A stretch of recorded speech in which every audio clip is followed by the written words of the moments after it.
Yo, yo, yo, it's Hensby. Fuck that beginning. Yo, it's Hensby. Get your popcorn, get your nerds. They're gonna make your teeth all furry. And get your Red Bull. Fuck yeah, let's fucking for this one. We're going to the fucking movies.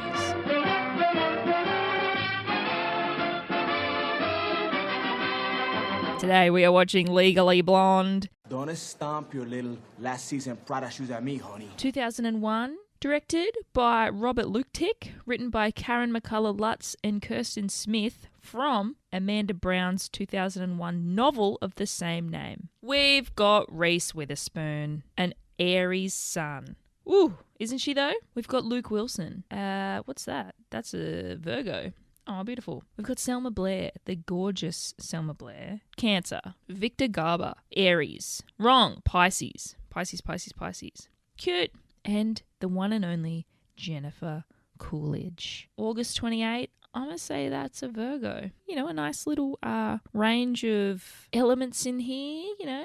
Reese Witherspoon plays Elle Woods, a sorority girl who attempts to win back her ex-boyfriend Warner Huntington III by getting a Juris Doctor degree at Harvard Law School. And in the process, overcomes stereotypes against blondes and triumphs as a successful lawyer through unflappable self-confidence and fashion beauty know-how. Sun's up. It's a little after 12. We see a blonde girl brushing her hair. And then someone is on a bike and they've got an envelope in their bike basket that says L, E-double-L-E, written in glitter pen. Has this movie aged? No, maybe in its cast diversity, yes, it's pretty shit. In terms of a story, pretty good. We're in a sorority house, so there's girls in the gym. There's some girl fucking making out with some dude, fuck yeah. And we're cutting in with Elle Woods getting ready. Fuck, these girls are lit. It's like fucking 10 a.m. and they got the margies out. Okay, so that envelope has been pushed under Elle's door and her dog Bruiser, cute little chihuahua thing, has picked up the envelope. And Elle's like, Bruiser, what's this? Opens it up and it says, good luck tonight, Elle and Warner forever. And all the sorority girls have signed it. Elle is like, tonight he might propose. M to the A to the R to the R to the I to the A to the G to the E. Oh my God, did I fuck that up? Elle has gone to the mall to find a banging outfit for tonight. You know, if you're going to be proposed to, you better be looking hot. So she's got this actually incredible blue sequin dress on. I love this. The sales assistant pulls off a dress from another rack in the store. There's nothing I love more than a dumb blonde with daddy's plastic. I mean, I get so excited when I Did you see this one? We just got it in yesterday. Oh, is this low viscosity rayon? Yes, of course. With a half loop top stitching on the hem? Absolutely. It's one of a kind. It's impossible to use a half loop top stitching on low viscosity rayon. It would snag the fabric. And you didn't just get it in. I saw it in the June Vogue a year ago. So if you're trying to sell it to me for full price, you picked the wrong girl. Holy shit. So immediately we're like, oh, Elle knows her stuff. All right, now we're meeting Warner. Oh, God, fucking douchebag. Look at him. Elle comes down the stairs of the sorority house and he's like, you're so beautiful. And they kiss. And all of her sorority sisters are like lined up watching this happen. What the fuck?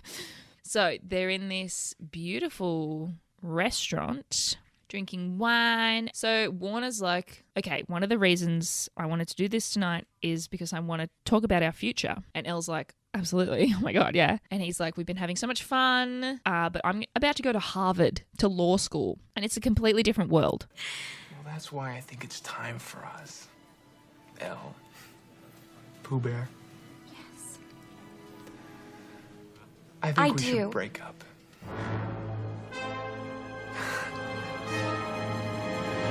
What?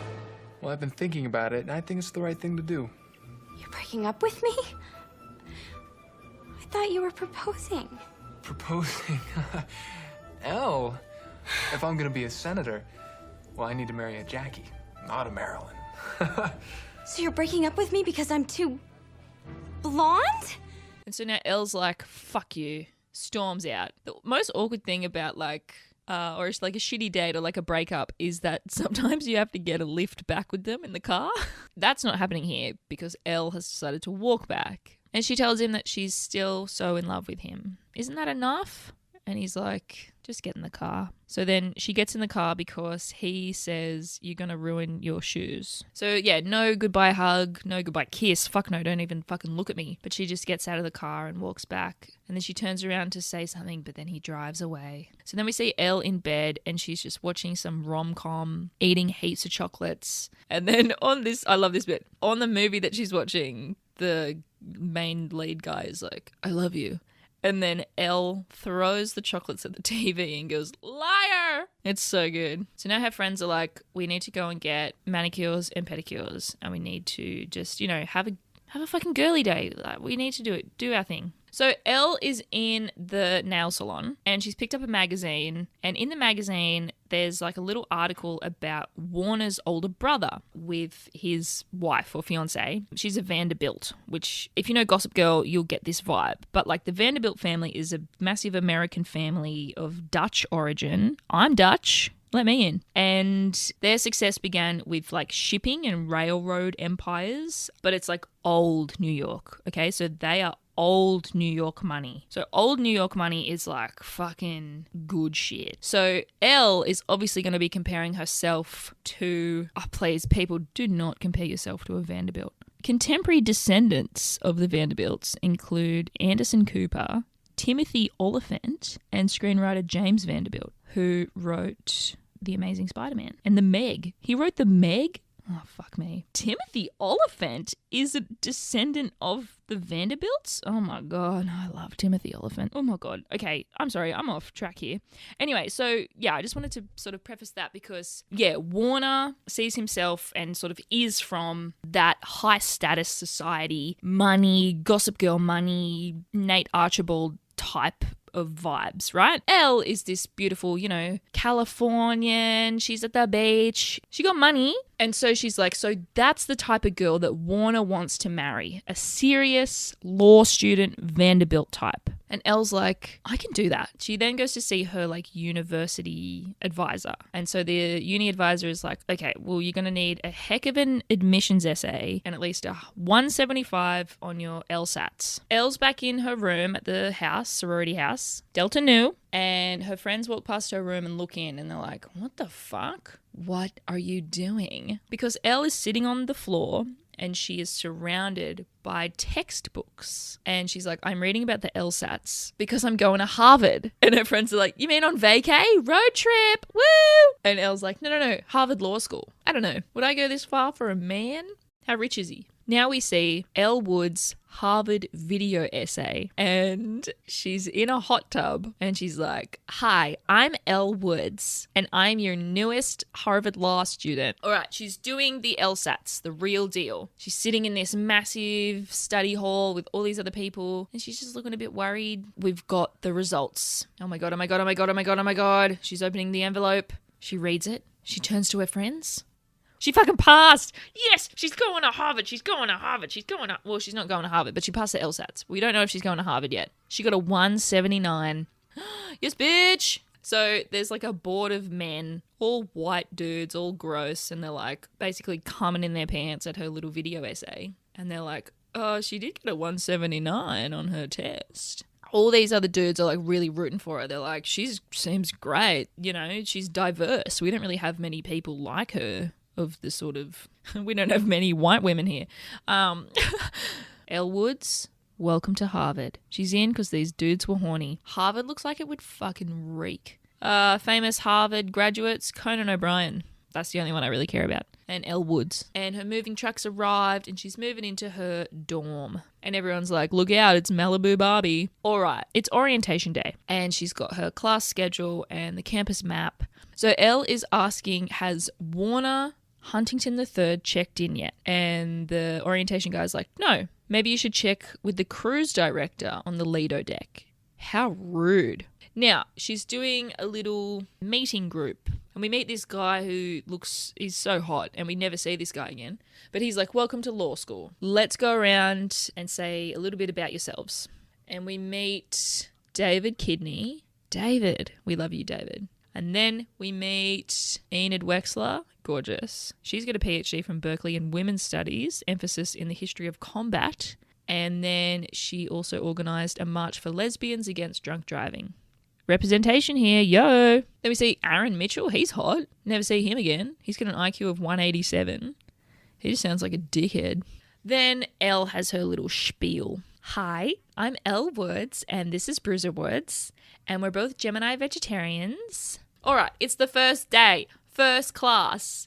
She is dressed impeccably. She's got this green blazer, this shiny green skirt. She's got her glasses on. She's got her hair pulled back, but fringe out. You know, she's gorgeous. And she's happily walking through the campus, looking for my classroom, la la la. And then she sees Warner in the corridor, and she's like, walks up to him and she just walks past. She just brushes by.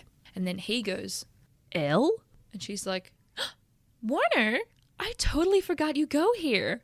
And he's like, what the fuck are you doing here? Are you here to see me? And she's like, no, silly, I go here. And he's like, you go where? She's like, Harvard, law school. And he's just so shocked that she got in. You got into Harvard Law? What, like it's hard? And now she's like, I'm planning a mixer. We're going to do like a luau or a casino night and, meet everyone. You have to help me. It's going to be just like senior year, only funner. Okay, I got to go to class. Bye. Just owning her power, And Warner is shocked. Elle walks into class. Elle sits in the front row. Wrong. You want to go back to the sides. I'd say back left. No one is going to fucking look at you. Holland Taylor is the professor. Thank you. Everyone has pulled out a laptop, except for Elle, who has this little love heart notepad. It's purple and it probably smells like grape. Fake grape. Yum. And she's got a little fluffy pen. And Holland Taylor's character is like, who said this? The law is reason free from passion. David Kidney puts his hand straight up and he goes, Aristotle said that. The old stots. And Holland Taylor is like, are you sure? And he's like, yes. And then she's like, would you be willing to stake your life on it? And he's like, I think so. And then she's like, what about his life? And points to another guy in the class. And then David's like, I don't know. And then Holland Taylor is like, well, I recommend knowing before speaking. The law leaves much room for interpretation, but very little for self-doubt. And you were right. It was Aristotle. Oh my God. So, we get a lesson even in just a little introductory moment. Oh my God. I'd be obsessed with this professor. I'd fucking go to her office every afternoon. I'd be like, hey, give me more notes. Gimme. So now Holland Taylor is like, I assume you've read pages 1 through 48. Fuck that. Fuck readings, man. I do not miss that shit. And Elle's looking around like, readings. And so Holland Taylor is like, Elle Woods, talk to me about the reading. And Elle is like, I wasn't aware that we had an assignment, and that's bad. First day of Harvard Law School. And Holland Taylor's like, wow. Then she calls on Vivian Kensington, Selma Blair's character. And Holland Taylor says, do you think it's acceptable that Miss Woods was not prepared? And Vivian goes, no. And Elle's face drops because she's like, oh, I thought I was going to have a friend.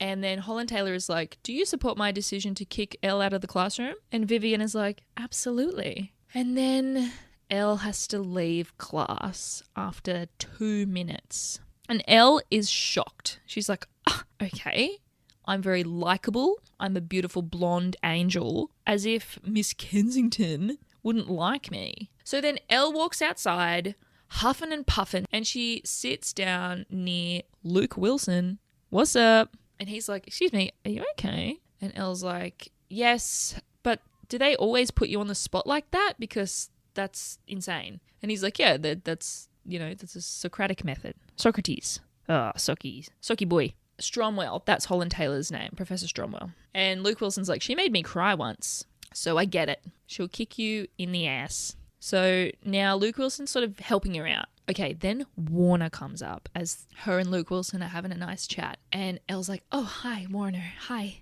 And Warner's like, how was your first class? And she's like, oh, it was good except for this horrible preppy girl who tried to make me look bad in front of the professor. No biggie. how was your summer? And then Warner's like, it was good. And then Elle is like, did you do anything exciting? And as she is saying that, Vivian Kensington comes and puts her left hand, on Warner's shoulder. And on her left hand is a big motherfucking diamond. And then Warner's like, oh, hey, have you met Vivian? And Elle's like, do you know her? And Warner's like, well, and then Vivian goes, I'm his fiance. And Elle is like, I'm sorry, I just hallucinated. What?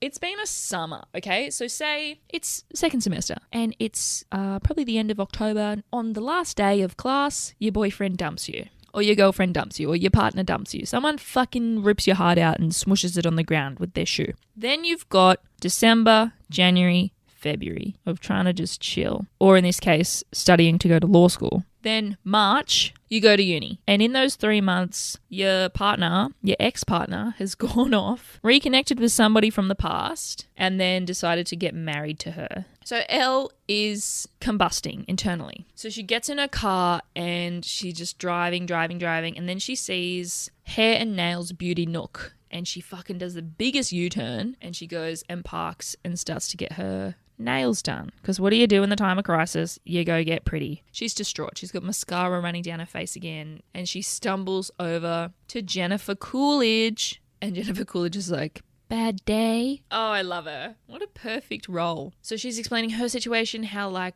her ex-partner took the dog, the precious baby Rufus. Very important detail for later on in the movie. And we see a picture of Rufus and he's this little bulldog. Oh, a little angel. Right, so Jennifer Coolidge is just giving Elle some amazing advice. And she's like, what does this Vivian have anyway? 3 tits? Is she as pretty as you? And Elle, being a beautiful angel, is like, she could use some mascara, but she's not completely unfortunate looking. You know, that's really nice. She's just sad. She's not even angry. Then we meet the delivery man. Sexy boy. And Jennifer Coolidge is like, hi. And then makes a mess. She just gets she's like, oh, a bit flustered because this man is so sexy. So now she's like, are you sure that Warner is the one? And Elle's like, definitely. And then Jennifer Coolidge says, what are you waiting for? Steal the bastard back. Now we're meeting Callahan, Victor Garber's character. He is explaining that he has an internship opportunity for first years. So now he calls on Elle and he's like, oh God, I'm not going to be able to do these Latin words. Ms. Woods, would you rather have a client who committed a crime malum in se or malum prohibitum? Neither. And why is that? I would rather have a client who's innocent. Dare to dream, Miss Woods. Ms. Kensington, which would you prefer? Malum prohibitum. Because then the client would have committed a regulatory infraction as opposed to a dangerous crime. Well done, Ms. Kensington. You've obviously done your homework. Now, let us look at malum prohibitum a little more closely. It has been said. Yes, Ms. Woods. I changed my mind. I'd pick the dangerous one because I'm not afraid of a challenge. And then she hears people in the hallway being like, so don't forget, 8 o'clock at 45 blah blah street. Don't forget to bring the Merlot, blah blah blah. And Elle walks out being like, oh, is there a party? And then she realizes that it was Vivian talking and Vivian's terrible fugly friend. And they're like, yes, we are having a party, but it's a costume party, okay? And Elle's like, oh, I love costume parties. And then Vivian's like, oh, cool, well, I guess we'll see you there. And so then we see Elle walking up to the house and she's dressed as a Playboy bunny. Then we enter into the party and everybody's just dressed normally. Elle is in the party and she's like, oh, fuck, like laughing at herself, which is so the exact reaction you should have. Just own it. Thanks for inviting me, girls. This party is super fun. Nice outfit.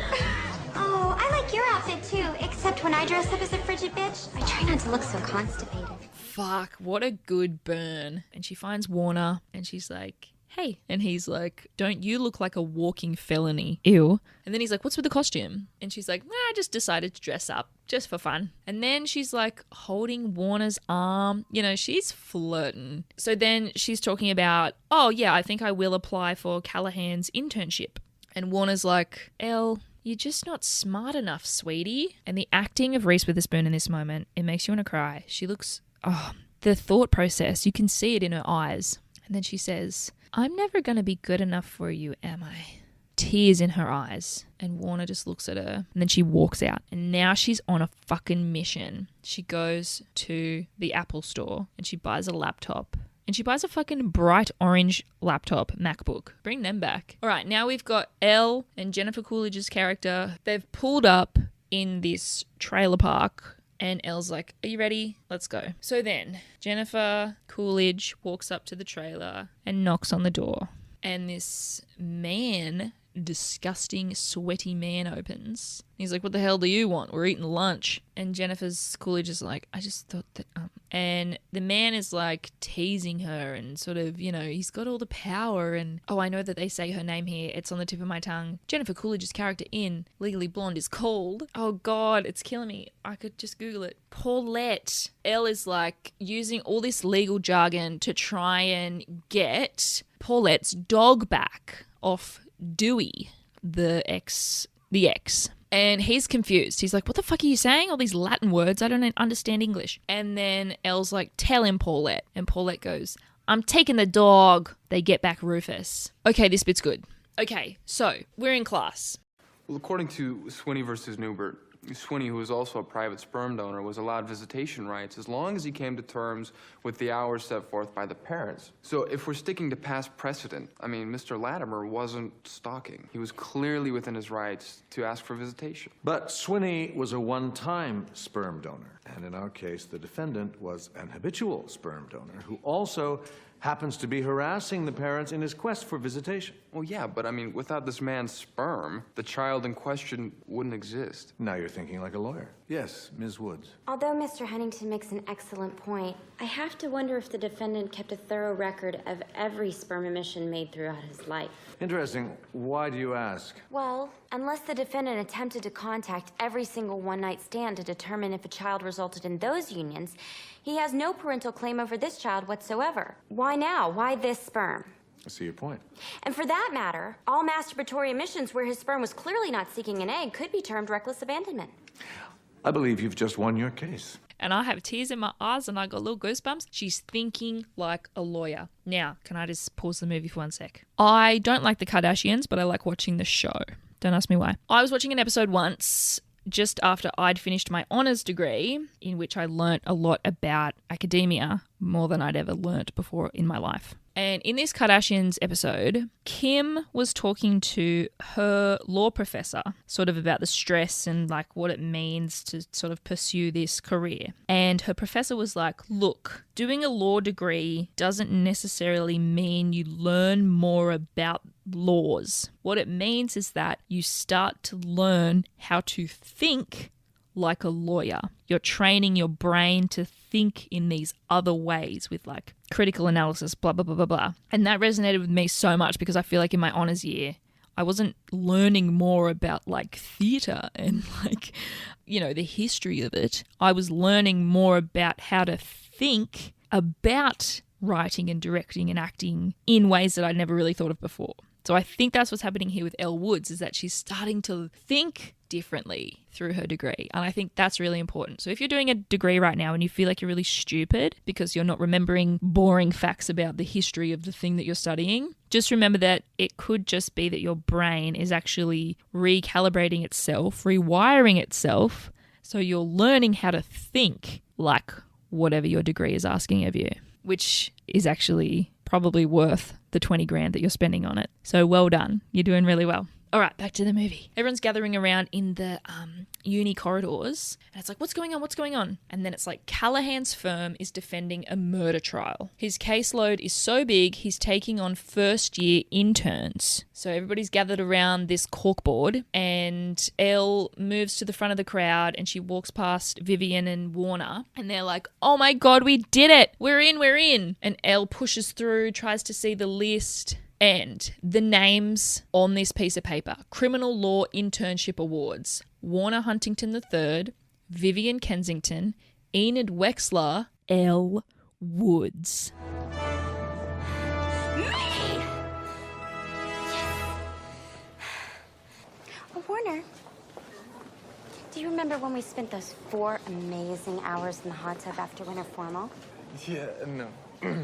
This is so much better than that. What did they do in the hot tub? I reckon they fucked. Ew, fucking in a hot tub? Yuck. Get all water up there. It's day 1 of the internship. Callahan walks in and he's like, right, we are defending Brooke Wyndham, whose very wealthy husband was found shot to death. And then Vivian's like, gold digger? Callahan goes, you'd think so, since the stiff was 60, but she was rich on her own. She had some kind of fitness empire. You can buy her exercise tapes on infomercials. And Elle's like, wait, are you talking about Brooke Taylor? And Callahan's like, maiden name Taylor. And Elle's like, oh my God, I know her. She's a Delta Nu. She's amazing. She's completely gifted. And then Callahan's like, well, in all likelihood, she's completely guilty as well. So then we've got someone late walking in. Sorry, I'm late. Excuse me. It's Emmett. It's Luke Wilson. And Elle looks at him and she's like, Emmett's good. He's like a 3rd year. He's the top 3 in his class. He's the former editor of Harvard Law Review. He's a fucking top dog. So they're like, what about the murder weapon? Where's the murder weapon that Brooke Wyndham supposedly used? The gun is missing. And then Elle's like, look, I just don't think Brooke would have done this. Exercise gives you endorphins. Endorphins make you happy. Happy people just don't shoot their husbands. Then we meet Brooke. Beautiful blonde bombshell. And she's like, I didn't do it. I walked in, I saw my husband lying on the floor, I bent down to check his heart, screamed my head off, then Enrique and Chutney ran inside. Enrique, pool boy, Chutney, daughter. Chutney? Chutney? My grandpa used to make chutney and it's fucking stunk. Anyway, it just looks bad for Brooke, you know? 2 witnesses, the pool boy and the daughter, and then Brooke's like, why would I kill my husband? And Callahan's like, insurance, a love affair. And Brooke's like, I loved him. And Callahan just can't comprehend because he's like, look, this guy was 34 years older than you. Like it looks bad. And then Brooke goes, well, show them a picture of his dick. And Callahan's like, look, Brooke, I believe you, okay? But the jury is gonna want an alibi. And Brooke's like, I cannot give you that. If you put me on the stand, I will lie about where I was when the murder happened. So then Callahan's like, right, well, we're done for today. Let's all go. Elle walks past Brooke and smiles at her. And then Brooke stands up and goes, hey, I know you. And Elle's like, I'm a Delta Nu and a huge fan of yours. And Brooke is like, you took my class in LA. Are you one of my lawyers? And Elle's like, yeah, sort of. And Brooke goes, well, thank God one of you has a brain. Now, this scene, I don't know, I can do without this scene. And I know it's like the famous, you know, it's what made the movie. I don't think so. But what happens is, Elle is like, I'm going to show you this move that will get a man's attention, 93% of it being successful. It's called the bend and snap. I can do without it. Because, look, I never done this in my life. Maybe the bend, never the snap. Oh my God, the bend and snap works every time. All right, we're back in the office and we're all talking about Brooke. Elle is like, my money is on the angry daughter or the ex-wife. And it's like, well, the daughter has a trust fund, you know, she didn't need it. She just wanted to, like, she's got enough money. And then, yeah, the ex-wife was in Aspen. And then Callahan goes, Vivian, can you get me a drink? And so Vivian's sort of just, you know, not being heard. But Elle is. So now Elle goes to the prison and sees Brooke. Elle is like, look, the reason I'm actually here is because we really need your alibi. And Brooke's like, it's so shameful. I can't. And Elle's like, come on. Then she says, on the day of Hayworth's murder, which is her husband, I was getting liposuction. And Elle's like, what? I was getting liposuction. And Elle's like, huh? And then Brooke goes, liposuction! If my fans knew that I bought my body, I would lose everything. And I've already lost my husband. And Elle's like, Brooke, your secret is safe with me. Okay, back in the office, Callahan's like, Vivian, grab me some coffee. Vivian's there to help you, dog, not to get you fucking drinks. Callahan goes, our client apparently had a visit from her sister the other day, a Miss Delta Nu. And Elle's like, well, I went to get her alibi. And Callahan's like, great, tell me. I can't tell you her alibi. And Callahan's like, why the hell not? And Elle's like, I promised her that it would be a secret and I can't break the bonds of sisterhood. And Callahan goes, screw sisterhood. This is a murder trial. I want the alibi. And Elle's like, I can't give it to you. I can't. But I know that she is innocent. And Warner is like, who cares about Brooke? Just tell us. You're going to lose out on the internship anyway. And when Warner says, who cares about Brooke, Vivian frowns. And then Elle is like, I gave her my word, Warner. So we've got Emmett and Elle in the car having a chat. And Emmett's confused. He's like, it seems like Brooke's hiding something. You know, she's made a living off telling women that they're too fat. And Elle's like, that's not what it is at all. Like, it's not that. She's just got some workout DVDs. Like, there's no shame in what Brooke was doing. You know, you can be any size and do a Brooke Wyndham workout, a Brooke Taylor workout. It's fine. But Emmett's sus. Because Elle knows, she's like, it's not what you think. Just, you know, you're being a butthead. And Emmett's like, a butthead? Why would you call me that? And Elle's like, you might be surprised. You just need more faith in people. And they're just having nice little banter. You know, they're just cutie little batooties. Cutie batooties. So we're at the Golden Springs Spa and we're meeting Miss Wyndham Vandermark. So they're just here to ask what's the go with Brooke. And Elle's like, she's lying. She's lying because did you see the icky brown colour of her hair? And Emmett says, now you're discriminating against brunettes. And then Elle says, why shouldn't I? I'm discriminated against as a blonde. And then Emmett says, you know, being a blonde is actually a pretty powerful thing. And Emmett goes, how do you think I'd look as a blonde? And Elle goes, you couldn't handle it. You just couldn't. It's a lot of upkeep, I have to say. It's a lot of upkeep being a blonde. Elle is walking back to her dorm and she walks past David talking to these two girls. So I called your room last night. I heard. I was thinking maybe we could go out sometime. No, you're a dork. He's in law school. He's in law school. He's going to be a lawyer. Do you know how much money lawyers have? Girls like me don't go out with losers like you. Excuse me, why didn't you call me? What? We spent a beautiful night together and then I never hear from you again? I'm sorry? Sorry for what? For breaking my heart or for giving me the greatest pleasure I've ever known and then just taking it away? Both? Well, forget it. I've already spent too many hours crying over you. So, when did you want to go out?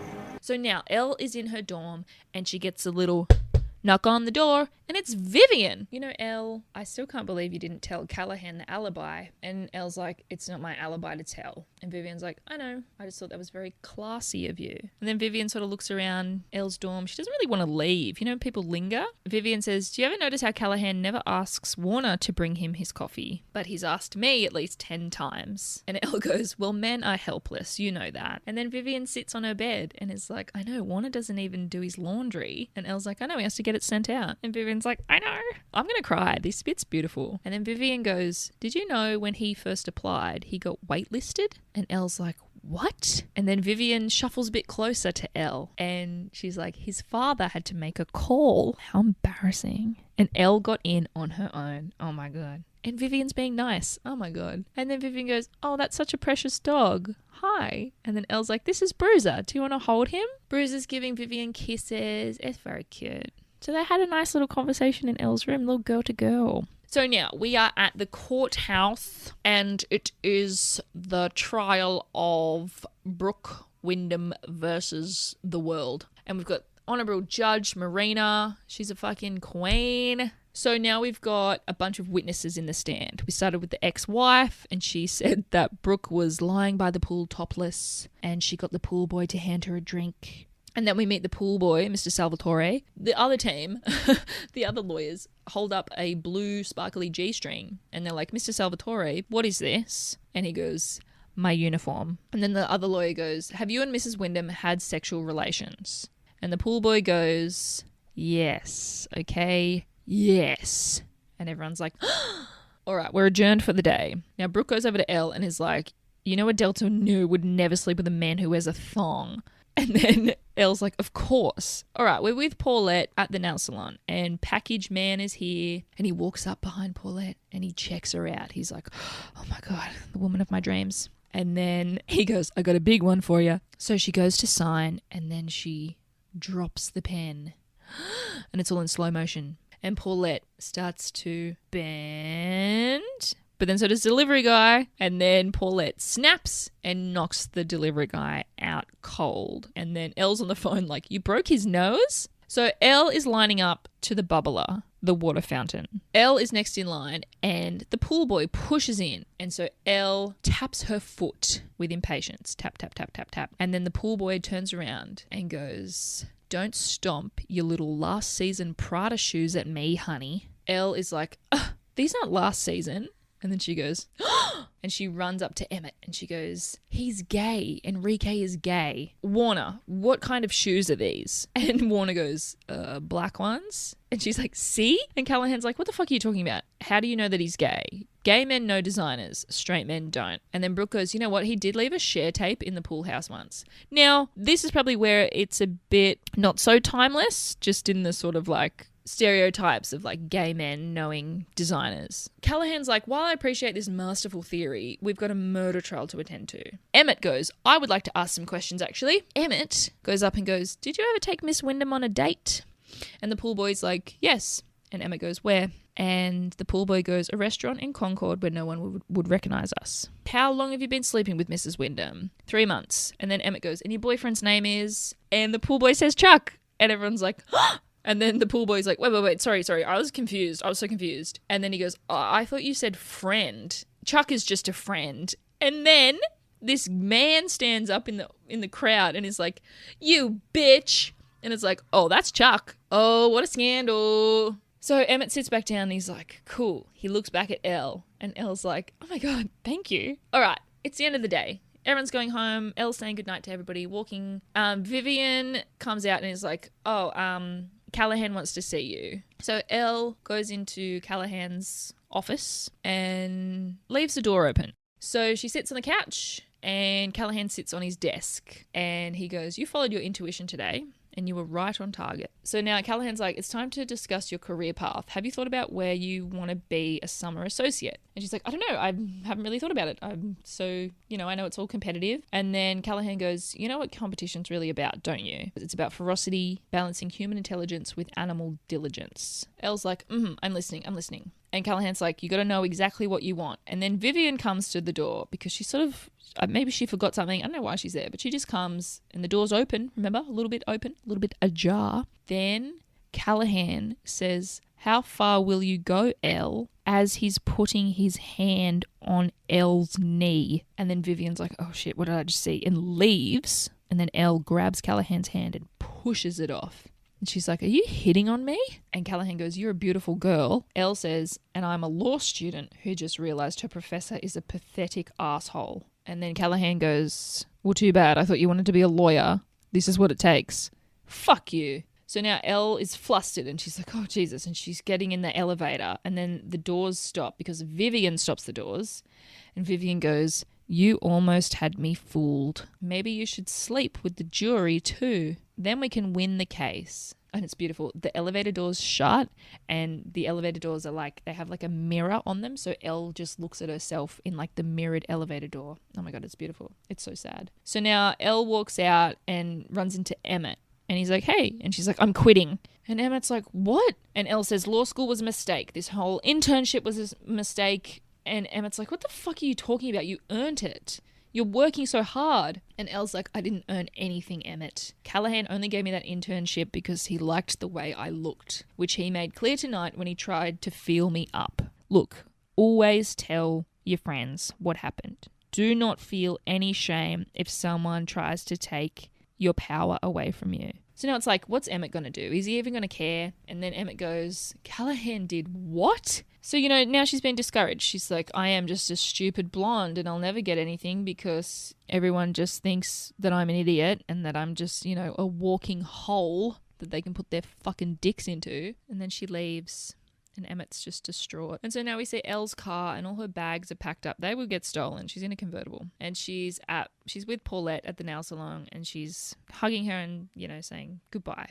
And then Elle says, "I just feel like for the first time, someone expected me to do something more with my life. Callahan never saw me as a lawyer. He just saw me as a piece of ass." And then someone else is in the nail salon and they turn around and they say to Elle, "If you're going to let one stupid prick ruin your life, you're not the girl I thought you were." And it's Holland Taylor. And now we've got Emmett and Vivian talking to Brooke. So Brooke to Emmett and Vivian is like, Callahan's a fucking dog. Like, he doesn't trust me. Why should I trust him? Emmett's like, yeah. And then Vivian goes, well, you should ask Elle. She looked pretty cozy with him last night. And Emmett's like, you don't even know what the hell you're talking about. Brooke goes, what? What's going on here? And Emmett goes, I'm going to cry. Emmett goes, Elle quit. Callahan hit on her. And then Vivian's like, oh, shit. So now Emmett's like, well, maybe there's something we can do about it.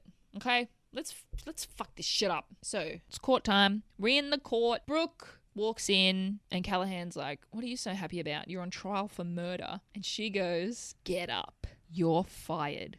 I have new representation. Then the doors open and in walks this gorgeous lady in a pink dress. It's Elle. She looks fantastic. She's going to get the job done. And she's brought David Kidney with her.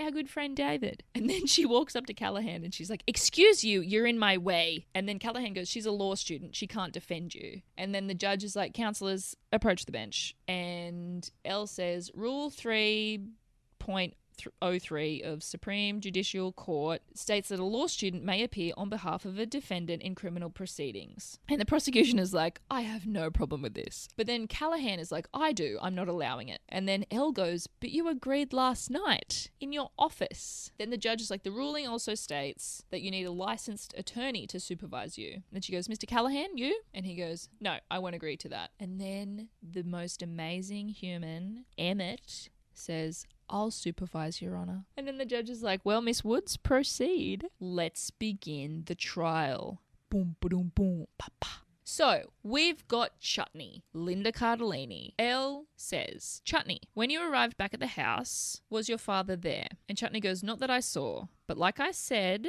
I went straight upstairs to take a shower. And then Elle's like, okay, cool. So then when you came downstairs, what happened then? I saw Brooke standing over his body, drenched in his blood. But then Elle goes, but Mrs. Wyndham didn't have a gun? And Chutney's like, no, she'd stashed it by then. And then Emmett's like, that's speculation. Strike that from the record. And Elle's like, looks at him like, I don't know if I can do this. And Emmett's like, come on, go ahead, you got this. Elle is like, Chutney, did you hear a shot fired? And Chutney goes, no, I was in the shower. And then the judge is like, yeah, it's pretty clear that, she's told us that she's in the shower. And Chutney's like, yeah, I was in the shower washing my hair. So then Elle's like, what did you do that day? Can you just take me through the day, Chutney? Tell me what you did. And Chutney's like, I got up, I got a latte, went to the gym, got a perm, came home. And Elle's like, ding, where you got in the shower when you got home? And everyone's like, yes, she fucking said she was in the fucking shower, Elle. Jesus. Elle's like, yes, Your Honor, I'm just so sorry. And then there's a new air about Elle. There's been a change. She drops her papers that she was sort of using, holding on to, shaking, and now she's walking confidently up towards the witness stand. So then Elle's like, Chutney, have you ever gotten a perm before? And Chutney's like, yes. And Elle's like, how many would you say? Chutney's like, I don't know, like 2 a year since I was 12. And remember, Chutney's 26. And then Elle turns to the jury and she's like, a girl in my sorority, Tracy Marcinko, got a perm once. We all tried to talk her out of it. Curls weren't a good look for her. Then she turns to Chutney and she's like, she didn't have your bone structure. And then Chutney's mum, the ex-wife, is like, oh. And then Elle goes, but thankfully, that same day, Tracy Marcinko entered the Beta Delta Pi wet t-shirt contest where she was completely hosed down from head to toe. And then the prosecution is like, excuse me, why the fuck is this relevant? I reckon they should swear more in court. I think it'd make it a bit, especially here in Australia. Get the swears out. Excuse me, what the fuck is the point of this? So then Elle's like, hang on, I've got a point. Just let me I'm telling a story. Chutney, why is it that Tracy Marcinko's curls were ruined when she got hosed down? And then Chutney goes, because they got wet. And Elle's like, exactly. Because isn't it the first cardinal rule of perm maintenance that you're forbidden to wet your hair for at least 24 hours after getting a perm, at the risk of deactivating the ammonium thioglycolate? That shit stinks. I've never had a perm, but I've had my eyelashes permed, and they use the same sort of chemical, the ammonium thioglycolate. That's fucking hard to say. And it stinks. It smells like rotten eggs. And Chutney starts to get tears in her eyes. And she's like, yes. Elle says, and wouldn't somebody who's had, say, 30 perms before in their life be well aware of this rule? If, in fact, you weren't washing your hair, which I suspect you weren't, because your curls are still intact, wouldn't you have heard the gunshot? And if, in fact, you had heard the gunshot, Brooke Wyndham wouldn't have had time to hide the gun before you got there, which would mean that you would have had to have found Mrs. Wyndham with a gun in her hand to make your story plausible. And Chutney goes, she's my age. Did she tell you that? How would you feel if your father married someone who was your age? And then Elle goes, you, however, had time to hide the gun, didn't you, Chutney? Chutney goes, I didn't mean to shoot him. I thought it was you walking through the door, and points at Brooke. And everyone's like, and the judge is like, order, fuck. And Chutney's like, oh shit. And the prosecution's like, oh fuck. And Elle's like, oh my God. And Brooke's like, oh my God. And I'm crying. And even the judge is like, oh my God. And Emmett's like, oh my God, fuck yeah, I fucking love this baby. And now the judge is like, take the witness into custody where she will be charged for the murder of Hayworth Wyndham. In the matter of the state versus Brooke Wyndham, this case is dismissed. Mrs. Wyndham, you are free to go. Oh my gosh, everyone's clapping. Even Vivian is happy. Callahan's like, fuck. What happened then was Elle used knowledge that she had and that she loved and that she knew about before law school. It sort of gives power to those girly things that we're told that are stupid. Okay, now Warner runs up to Elle. I just wanted to say that you were so brilliant in there, babe. And I also just want to say that I was wrong and you are the girl for me. And Elle's like, really? And Warner's like, yes, Pooh Bear, I love you. And then he kisses Elle's hand and Elle goes, oh, Warner, I've waited so long to hear you say that. But if I'm going to be a partner in a law firm by the time I'm 30, I need a boyfriend who's not such a complete bonehead. And she snatches her hand away and walks away, flicks her hair. All right, everyone's in graduation caps. If you Google Legally Blonde speech Donald Trump, you will see that this speech that Elle makes was plagiarized by the Trump team. It is so funny. So Elle is saying hard work and passion and courage of conviction and a strong sense of self will be able to take our next steps in the world, remembering that first impressions are not always correct. And then Elle says you must always have faith in yourself. Congratulations, class of 2004. We did it! Oh, Elle! Sun's up. It's a little after 12. Oh my God, it's beautiful. Everyone's clapping, cheering. Even Bruiser is happy. He's got a little graduation cap on. It's so cute. So now we see Vivian clapping and some text comes up on the screen. And it says, Vivian dumped Warner. She and Elle are now best friends. Yee! And they'd have shared trauma from Warner. They'd both be able to be like, that guy was a freak. Then we cut to Warner. And it says, Warner graduated without honours, without a girlfriend, and without any job offers. How embarrassing. Paulette married the UPS guy. They are expecting their first child, a daughter, to be named Elle. And then we cut to Emmett. Emmett quit Callahan's firm and opened his own practice. He and Elle have been dating for the past 2 years. Opened his own practice? He can open anything of mine he wants whenever. Emmett. And it says Emmett is proposing to Elle tonight. And that's the end. Oh my goodness. What can we say about this movie? It has everything. It has female friendship, female empowerment, fucking amazing fashion, blonde hair. All right, the dog Rufus was played by the dog Lily, Lily. That's me. Go watch Legally Blonde, everybody. I can only give it 10 stars. It's a little bit outdated. Could have a more diverse cast. Otherwise, it's so good. I'm going to go dye my hair even blonder and just own the fact that I am also a blonde like Elle Woods. And although I might come off a little bit idiotic, that's completely true. But I'm also really smart. I wrote a thesis once. So yeah, suck on that. All right, bye.